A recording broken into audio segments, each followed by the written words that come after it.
আজকে যে ঘটনাটা শোনাবো সত্য ঘটনা তো অবশ্যই, তাতে ক্রাইম তো রয়েছে, সঙ্গে রয়েছে পুনর্জন্মের একটা ঘটনা। ঘটনাটার উপর বিশ্বাস করা বা না করা সেটা পুরোপুরি আপনাদের উপরে। কিন্তু সেই সময়, যে সময় এই ঘটনাটা ঘটেছিল, সেই সময় সারা বিশ্বের লোকজন এই ব্যাপারটা নিয়ে আলোচনা করেছিল, শুনেছিল। প্রত্যেকটা নিউজ পেপারের ফ্রন্ট পেজে এই ঘটনাটা নিজের স্থান অধিকার করে নিয়েছিল। ঘটনাটা হচ্ছে আগ্রা থেকে মাত্র 15 কিলোমিটার দূরে একটা গ্রাম। গ্রামটার নাম বড়গাঁও। সেখানে একটা গরিব ফ্যামিলিতে একটা বাচ্চার জন্ম হয়। 6 ভাই বোনের মধ্যে সব থেকে ছোট ছেলে, তার নাম রাখা হয় টিটু সিং, আর ভালো নাম ছিল তোরণ সিং। ধীরে ধীরে বাচ্চাটা বড় হচ্ছিল। মাত্র 2 বছর বয়সে সে পরিষ্কার কথা বলা শিখে গেছিল। বাবা মায়ের খুশি হওয়ার ব্যাপার যে এত কম বয়সে এত পরিষ্কার ভাবে বাচ্চা কথা বলতে শিখেছে। কিন্তু বাবা মা খুশি হতে পারেনি। তার কারণ ছিল বাচ্চা যে কথাগুলো বলছিল সেগুলো বাবা মায়ের, দাদা দিদিদের অদ্ভুত লাগছিল। সেই বাচ্চাটা বলছিল যে সে আসলে টিটু সিং নয়, সে হচ্ছে সুরেশ। আগ্রাতে তার বাড়ি আছে, তার বউ আছে, তার ছেলে আছে। এগুলো শুনে বাবা মা বিরক্ত হচ্ছিল, ভাবছিল বাচ্চা কোথাও থেকে শুনে হয়তো এই কথাগুলো বলছে। ধীরে ধীরে যখন 1988 সাল এসেছে, বাচ্চার বয়স হয়েছে 5 বছর। তখন কিন্তু সে ছোটবেলা থেকে যে কথাগুলো বলছিল সেগুলো আরো বেশি বেশি করে বলতে শুরু করে। সে এবার বলে যে আগ্রার সদর বাজারে তার একটা টিভির দোকান আছে। টিভি, রেডিও, বিভিন্ন ইলেকট্রনিক্স জিনিসের দোকান রয়েছে তার। দোকানটার নাম সুরেশ রেডিওস। তার নাম হচ্ছে সুরেশ বর্মা। তার স্ত্রী আছে উমা। তারপরে সে যার সাথে দেখা হতো, যাদের সাথে খেলাধুলা করতো, তাদেরকে সে বলতো যে আমার বাবাকে গিয়ে বলো, আগ্রাতে আমার বাবা থাকে, আমার বাংলো আছে, সেখানে আমার বাবাকে গিয়ে বলো যে যেখানে আমি আছি সেখানে খাওয়া দাওয়া পাচ্ছি, কিন্তু আমি চেয়েও সেখানে যেতে পারছি না। আমার স্ত্রী, আমার 2 ছেলে রমু আর সমু, তাদেরকে যেন আমার বাবা খুব ভালো করে খেয়াল রাখেন, তাদের যেন কোনো অসুবিধা না হয়। মাঝে মধ্যে এই যে ছোট্ট টিটু সিং বা তোরণ সিং, সে নিজের মায়ের সাথে ঝামেলা করতো। তুমি যে খাবার আমাকে দিচ্ছ আমার ভালো লাগে না, আমি এরকম খাবার খেতে চাই না।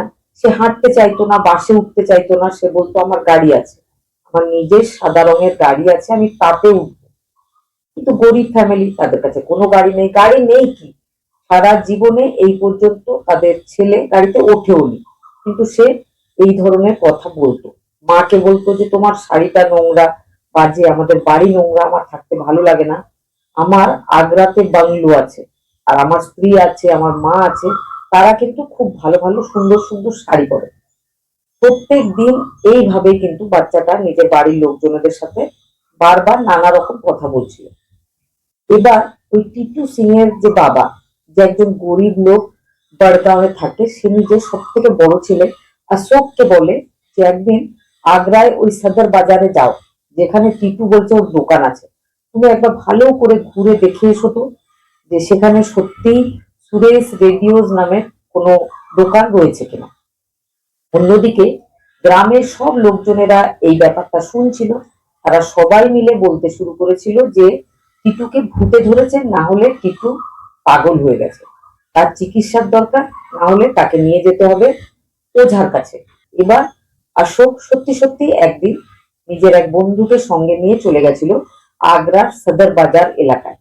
বাজার বেশ বড়, পুরো বাজার ঘুরে ঘুরে সে খুঁজছিল ওই দোকান, কিন্তু সে দোকানটা খুঁজে পায়নি। তখন তার মনে হয় যে বাজে বকছে তার ছোট ভাই, উল্টোপাল্টা কথা কোথা থেকে শিখে এসে বলছে। তো এবার সে বাড়ি যাবে। যখন বাড়ি যাবে সে ক্লান্ত, সে একটা দোকানের সামনের বেঞ্চে বসে, যেই হঠাৎ করে সামনের দিকে তাকিয়েছিল, সে দেখতে পায় সুরেশ রেডিওস নামে একটা দোকান। সত্যি তো দোকানটা আছে। তাহলে সে নিজের বন্ধুকে বাইরে দাঁড় করিয়ে ভেতরে ঢোকে। ভেতরে ঢুকে সে যে মালিকের চেয়ার, তাতে এক মহিলাকে বসে থাকতে দেখেছিল। তো অশোক, যে টিটুর দাদা, সে সেই মহিলার কাছে গিয়ে জিজ্ঞেস করে এই দোকানের মালিককে। সেই ভদ্রমহিলা উমা বর্মা টিটুর দাদা অশোককে বলেছিল যে ওই দোকানের যে মালিক সুরেশ বর্মা, তিনি 1983 সালের অগস্ট মাসের 28 তারিখে মারা গেছে। তাকে কিছু আততায়ী তার বাংলোর সামনে তার মাথায় গুলি করে মেরে ফেলেছিল। তিনি নিজের গাড়িতে দোকান থেকে বাড়ি ফিরছিলেন। তখন অশোক সমস্ত ঘটনা খুলে বলে সেই ভদ্রমহিলাকে। সে বলে, আমার একজন ছোট ভাই 1983 ডিসেম্বর মাসের 10 আর 11 তারিখের মাঝখানের যে রাত্রিবেলা তখন জন্মেছিল। 2 বছর বয়সে 85 সাল থেকে সে বিভিন্ন রকম কথা বলতে শুরু করেছিল। সে সবসময় এখানকার কথা বলে, আগ্রার কথা বলে। সে বলে যে সে সুরেশ বর্মা, তার স্ত্রীর নাম উমা দেবী, তার বাবা মা রয়েছে, তার 2 ছেলে রয়েছে। তাকে কেউ গুলি করে, মাথায় গুলি করে তাকে মেরে ফেলেছিল। তারপরে তার অন্তিম দাহ করা হয়, তাকে শ্মশানে শুইয়ে তাকে আগুন দেওয়া হয়। তারপরে তাকে নাকি যমুনাতে ফেলে দেওয়া হয়েছিল। টিটুর দাদা ভদ্রমহিলাকে বলে যে আমার ছোট ভাই কিছুতেই আমাদের বাড়িতে থাকতে চায় না, কোথায় কোথায় রেগে যায়, আর রেগে গেলে নিজের ছোট্ট ব্যাগ হাতে জামা কাপড় গুছিয়ে বলে আমি আগ্রা যাচ্ছি, আগ্রাতে আমার বাড়ি আছে। সমস্ত কথা শোনার পর উমা দেবী কোথাও না কোথাও বিশ্বাস হয়ে যাচ্ছিল যে হয়তো ওই ছোট বাচ্চাটা তার হাজবেন্ডের পুনর্জন্ম। আবার তিনি যখন ভালোভাবে চিন্তা করছিলেন, তার মনে হচ্ছিল যে হয়তো তাকে ঠকানোর জন্য কেউ এমন প্ল্যানিং করেছে। এবার সুরেশ বর্মার স্ত্রী উমা নিজের হাজবেন্ডের ভাইদেরকে, নিজের হাজবেন্ডের বাবা মাকে এই ঘটনাটা শোনায়। তারা শোনা মাত্রই, বিশেষ করে যারা মা বাবা, তাদের বিশ্বাস হয়েছিল। তারা বলেছিল যে চলো আজকেই আমরা এই ছেলেটার সাথে এর বাড়িতে যাই, গিয়ে ব্যাপারটা দেখে আসি, সেই ছোট বাচ্চার সাথে দেখা করে আসি। তারা সবাই মিলে সেই বাড়িতে গেছিল। যখন সবাই বাড়িতে ঢুকছিল, ছোট্ট টিটু তাদেরকে দেখেছিল, ছুটে এসে সে সুরেশ বর্মার বাবা আর মায়ের পায়ে হাত দিয়ে প্রণাম করেছিল। তারপরে সে যাকে নিজের স্ত্রী বলছে সেই উমা দেবীর দিকে তাকিয়ে লজ্জা পেয়েছিল, দিয়ে মাথা নিচু করে নিয়েছিল। তারপরে যখন সবাই একসাথে বসে কথা বলছে, সেই ছোট্ট 5 বছরের টিটু সুরেশ বর্মার স্ত্রীকে ইশারা করে নিজের পাশে বসতে বলে। তিনি এসে তার পাশে বসেছিলেন। তারপরে সেই মহিলাকে টিটু এমন অনেক কথা বলে, বা মহিলার প্রেগনেন্সির সময়কার কিছু কথা বলে। একটা মেলাতে তারা বিয়ের ঠিক পরে পরেই গেছিল স্বামী স্ত্রী দুজনে মিলে, সঙ্গে অন্য আর কেউ ছিল না।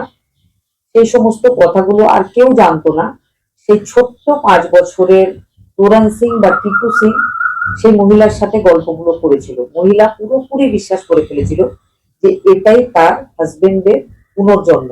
কারণ যে কথাগুলো টিটু তাকে বলেছিল, এই কথাগুলো তৃতীয় কোনো মানুষের জানার কথা ছিল না। এবার টিটু এই সুরেশ বর্মার ফ্যামিলির সাথে তাদের বাড়িতে যাওয়ার জন্য ব্যাগ গুছিয়ে ফেলেছিল। আবার তারা বলে না, তোমার বাবা মা এখানে থাকে, তুমি এখানেই থাকো।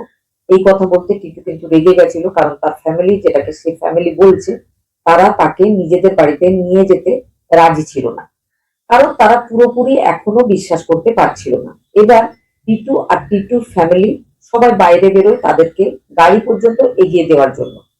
যেই গাড়ির দিকে যাচ্ছে, টিটু সাদা রঙের একটা মারুতি কার দেখতে পেয়েছিল। দেখে সে স্ত্রী, যাকে বলা হচ্ছে উমা দেবী, তার দিকে তাকিয়ে বলেছিল আমার সাদা রঙের ফিয়েট কারটা কই, এটা তো মারুতি দেখছি। তখন সুরেশ বর্মার বাবা মা বলেছিল যে ওই গাড়িটাতেই ছেলের অ্যাক্সিডেন্ট হয়েছিল, সেই জন্য তাদের মনে হয়েছিল ওই গাড়িটা অশুভ, তাই সেই গাড়িটাকে বিক্রি করে এখন নতুন গাড়ি কেনা হয়েছে। এটা শোনার পরে টিটু একদম অভিজ্ঞ একজন বড় মানুষের মতো করে হেঁটে সেই গাড়ির দিকে যায়, গাড়িটাকে খুলে ড্রাইভার সিটে বসে একটু গাড়ি চালিয়েছিল নিজেই। সেটা দেখেও টিটুর যে সত্যি বাবা মা, যে আগ্রার বড়গাঁওয়ের বাবা মা, তারা অবাক হয়েছিল, কারণ তারা এই পর্যন্ত কখনো টিটুকে কোনো কারে বসায়নি, চালানো তো খুব দূরের ব্যাপার। এবার সুরেশ বর্মার ফ্যামিলি কিন্তু চলে গেছিল নিজেদের বাড়িতে। তারা বলে গেছিল যে টিটুকে একদিন যেন অবশ্যই তাদের দোকানে নিয়ে আসা হয়। ইতিমধ্যেই কিন্তু এই খবরটা আরো বিভিন্ন জায়গায় একটু একটু করে পৌঁছাচ্ছে। টিটুকে একদিন সেই দোকানের কাছে নিয়ে যাওয়া হয়। টিটুকে সঙ্গে করে নিয়ে গেছিল সুরেশ বর্মার ভাই।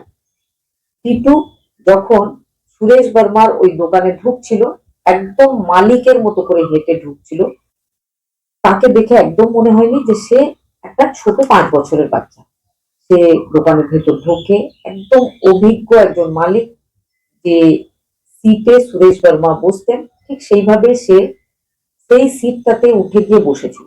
সুরেশ বর্মা স্ত্রী অনেক প্রশ্ন করেছিলেন তাকে। সুরেশ বর্মার একজন ভাই, সেও অনেক প্রশ্ন করেছিল। সব থেকে অবাক করা ব্যাপার, যে দোকানটাতে প্রথমবার টিটু ঢুকেছিল, সেই দোকানের কোন পোর্শনটা নতুন ভাবে আবার তৈরি হয়েছে, কোন দিকটা আগে থেকেই তৈরি হয়েছিল, কোন দিকটা তিনি তৈরি করেছেন, সবটা সে পরপর বলতে থাকে সুরেশ বর্মার স্ত্রীকে আর সুরেশ বর্মার ভাইকে। এবার ধীরে ধীরে কিন্তু তাদেরও বিশ্বাস হয়ে যাচ্ছিল যে টিটু সত্যি সত্যি সুরেশ বর্মা, কিন্তু এখনো তার পরীক্ষা বাকি ছিল। এবার সুরেশ বর্মার ভাই একটা গাড়িতে বসায়। তারপরে টিটুকে নিয়ে যাওয়া হয় সুরেশ বর্মার যেখানে বাংলো সেখানে। তারা দেখতে চাইছিল যে সুরেশ বর্মা সেই বাংলোর রাস্তা বা সেই বাংলোটা চিনতে পারে কিনা। এবার গাড়িতে যেতে যেতে আগে থেকেই তারা ভেবে রেখেছিল যে ঠিক যে বাংলো সেখানে তারা দাঁড়াবে না, সেটাকে ক্রস করে তারা গাড়ি নিয়ে যখন তীব্র গতিতে বেরিয়ে যাচ্ছিল, টিটু বলে যে দাঁড়াও দাঁড়াও, আমার বাংলো তো পেছনেই থেকে গেল। আবার কিন্তু টিটু বলে দেয় যে কোন বাংলোটার কাছে দাঁড়াতে হবে, কোনটা তার বাংলো। ঠিক সেখানে গিয়ে গাড়িটা দাঁড়িয়েছিল। তারপরে পাড়ার বেশ কিছু বাচ্চাদের সাথে রমু আর সমু, মানে সুরেশ বর্মা আর উমা দেবীর যে দুটো ছেলে, তারা খেলাধুলা করছিল। সেখানে ছোট্ট 5 বছরের টিটু দাঁড়িয়েছিল। অতগুলো বাচ্চার মধ্যে সে সুরেশ বর্মার 2 ছেলেকে চিনে ফেলেছিল। সে তাদের কাছে এগিয়ে গিয়ে তাদের থেকে বয়সে ছোট হওয়া সত্ত্বেও একজন বড় মানুষের মতো আদর করেছিল। তাকে দেখে সত্যিই মনে হচ্ছিল যে সে অনেক দিন পর নিজের ছেলেদেরকে এইভাবে সামনাসামনি দেখছে। এই খবরটা কিন্তু ধীরে ধীরে পুরো ভারতের মিডিয়ার পরে ইন্টারন্যাশনাল মিডিয়াতে, ইন্টারন্যাশনাল বিভিন্ন নিউজ পেপারের ফ্রন্ট পেজে নিজের স্থান করে নিয়েছিল। সবার নজর পড়ে এই ব্যাপারটাতে। দিল্লির একজন প্রফেসর, যার নাম এন.কে. চাড্ডা, যিনি ভার্জিনিয়া ইউনিভার্সিটির একজন প্রফেসর, যার নাম ছিল ইয়ান স্টিভেনসন, তার সাথে তিনি পুনর্জন্মের ব্যাপারে একটা রিসার্চ করছিলেন। স্টিভেনসন পুনর্জন্মের ব্যাপারে নিজের রিসার্চ নিয়ে অনেক অনেক বই লিখেছিলেন। তাদের নজরে পড়েছিল এই ব্যাপারটা। তো স্টিভেনসনের একজন কলিগ, একজন মহিলা কলিগ, যার নাম অ্যান্টোনিয়া মিলস, অ্যান্টোনিয়া মিলসের সাথে তিনি এই ব্যাপারে আলোচনা করেছিলেন। অ্যান্টোনিয়া বলেছিল যে সে আগ্রা যেতে চায়, টিটুর সাথে কথা বলতে চায়, সাথে কিছুদিন থেকে সত্যি সত্যি ব্যাপারটা সত্যি কিনা সে অধ্যয়ন করতে চায়। সে সেখানে এসেছিল, টিটুর সাথে দেখা হয়েছিল, টিটুর সাথে কথা হয়েছিল।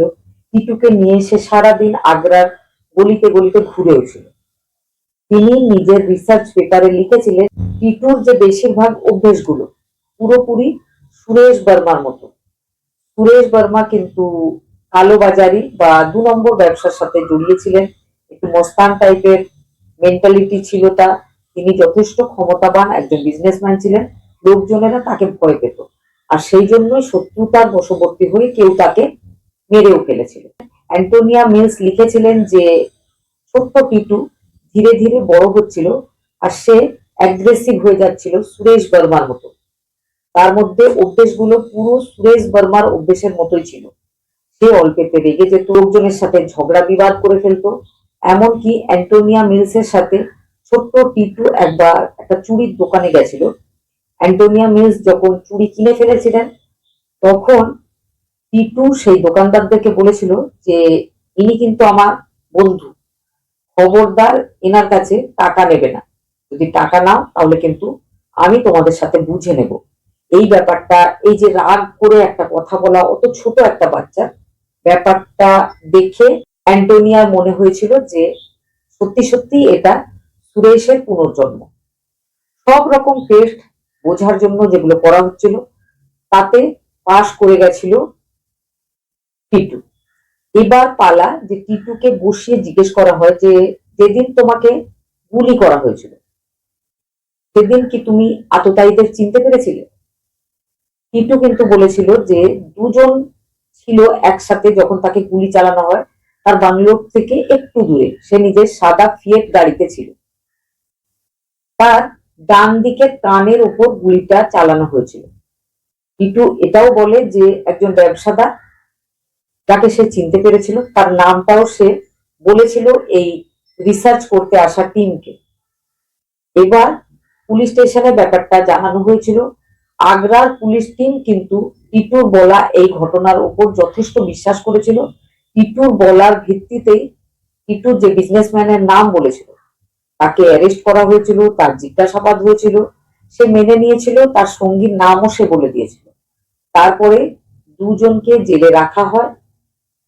দেশ চলে। প্রথমবার ইন্ডিয়াতে এমন হয়েছিল যে কোনো পুনর্জন্মের ভিত্তিতে কোনো মানুষকে অ্যারেস্ট করা হয়, তারপরে তাকে সাজা ঘোষণাও করা হয়েছে। অন্যদিকে টিটুর মা, টিটুর বাবা, যারা টিটুর দ্বিতীয় জন্মের মা বাবা, তারা বলেছিল টিটুর কানের উপরে মাথাতে একটা গুলি লাগলে যেমন দাগ হয় সেরকম দাগ রয়েছে, ডিপ গর্ত টাইপের। টিটুর চুলগুলো পুরো চেঁচে ফেলা হয়, তারপর দেখা যায় সত্যি সত্যি দুখানা দাগ। যেখানে সুরেশ বর্মার গুলি লেগেছিল মাথাতে, ঠিক সেখানে দুখানা দাগ রয়েছে টিটুর মাথাতেও। যাই হোক, এইভাবেই কিন্তু সেই সময় সব লোকজন, পুলিশ, আদালত, সায়েন্টিস্ট সবাই বিশ্বাস করেছিল যে টিটুই আসলে সুরেশ বর্মা। এবার বলি, যখন প্রমাণ হয়ে যায় যে টিটু, তোরান আর সুরেশ একই মানুষ, তারপরে টিটু কোথায় থেকেছিল? টিটু কিন্তু সেই গ্রামের নিজের বাড়ি সেখানেই থেকেছিল। কারণ সুরেশ বর্মার বাবা মা বলেছিল যে টিটু যদিও আমাদের ছেলের পুনর্জন্ম, কিন্তু এই জন্মে আমরা তার বাবা মা নয়। আমরা যদি মোহর বশবর্তী হয়ে টিটুকে নিজের কাছে আটকে রাখি, তাহলে টিটুর এই জন্মের যে বাবা মা, তাদের যে কতখানি কষ্ট হবে আমরা নিজেদের ছেলেকে হারিয়ে সেটা খুব ভালোভাবে বুঝি। সেই জন্য সেই অন্যায়টা আমরা কোনোদিন করব না। তারপর থেকে টিটু সেখানেই থেকেছে। তারপরে টিটু পড়াশোনা করেছে। বর্তমানে টিটু বেনারস হিন্দু ইউনিভার্সিটির একজন প্রফেসর, বেনারসে থাকে। এখনো তার সবকিছু মনে আছে। সে মাঝে মধ্যেই তার দুটো ফ্যামিলিতেই দেখা করতে যায়। তবে সে বলেছে যে এই যে মনে করা বা মনে পড়ে যাওয়া পুরোনো জন্মের ব্যাপারটা, সেটা সত্যি কষ্টকর। আর সে সব স্মৃতি নিয়ে আজও বেঁচে আছে, নিজেকে নর্মাল লাইফে ফিরিয়ে নিয়েছে। কারণ পেছনে পড়ে থাকা বা আগের জন্মের মোহে যদি সে সময় কাটায়, তাহলে কিন্তু সে অশান্তির মধ্যে থাকবে। আর সেই অশান্তি থেকে বেরিয়ে যাওয়ার জন্য সে যোগা নিয়ে ব্যস্ত থাকে। তবে এখনো সে কিচ্ছু ভুলে যায়নি। এই ঘটনাটা শোনার পরে আপনাদের সবার কি মতামত, বিশেষ করে পুনর্জন্মের ব্যাপারে, নিশ্চয় কমেন্টে লিখে জানাবেন। তবে আমার মতামত, মুসলিম ধর্মে বলে যে পুনর্জন্ম নাকি হয় না, হিন্দু শাস্ত্র বলে যে পুনর্জন্ম হয়। কিন্তু আমার মতামত হচ্ছে যদি পুনর্জন্ম হয় তাহলে সবার হয়, আর যদি না হয় তাহলে কারোই হয় না। কারণ আমরা মানুষ, মানুষ কিন্তু সব এক। ঈশ্বর, আল্লাহ, গড আমরা রেখেছি আলাদা আলাদা নাম। তবে আমার ব্যক্তিগত মতামত, একটাই সুপ্রিম পাওয়ার আছে যে সবাইকে চালাচ্ছে, যার দ্বারা আমরা সবাই পরিচালিত হই। পুনর্জন্ম যদি একটা মানুষের হয় তাহলে প্রত্যেক মানুষেরই হয়, এটা আমার বিশ্বাস। আপনাদের মতামত জানার অপেক্ষায় রইলাম। খুব ভালো থাকবেন, সুস্থ থাকবেন।